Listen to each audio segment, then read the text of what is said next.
नमस्कार भावानो, आज सकाळ सकाळी आदमापूरला चाललो होतो, पण हा पाऊस बघून असं वाटलं की आज काय ब्लॉग होत नाही, कारण आपला फोन हा अँड्रॉइड आहे आणि विदाउट वॉटरप्रूफ, म्हणून गप बसलो होतो. पण तिथं पोहोचल्यावर असं वाटलं की कसा माझ्या भावानो, आता एवढं लांब आलोय तर खरं पाऊस असू दे नाही तर काय बी असू देत, फोन खराब झाला तरी चालते, पण व्हिडिओ तर व्हायलाच पाहिजे.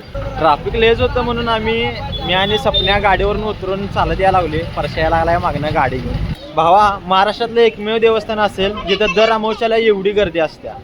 आमचा मित्र ज्याच्याकडे गाडी होती तो कार्यकर्ता अजून आला नाही.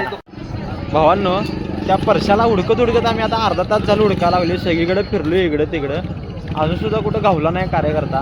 कसं करायचं सांगा, असली मित्र कशी बाळगायची. आता ह्यो काय आम्हाला गावन झालाय म्हणून आम्ही चाललोय दर्शनाला मंदिरात. जाऊन दर्शन करतो आणि मग त्याला बघतो कुठं आहे आणि कुठं नाही. तोपर्यंत तुम्ही सिनेमॅटिक बघा.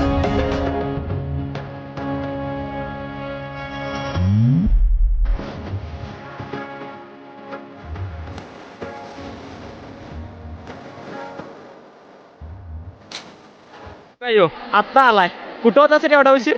हा, ट्रॉफिक. परत भेटा नेक्स्ट ब्लॉग मध्ये. लाईक आणि फॉलो करायला विसरू नका.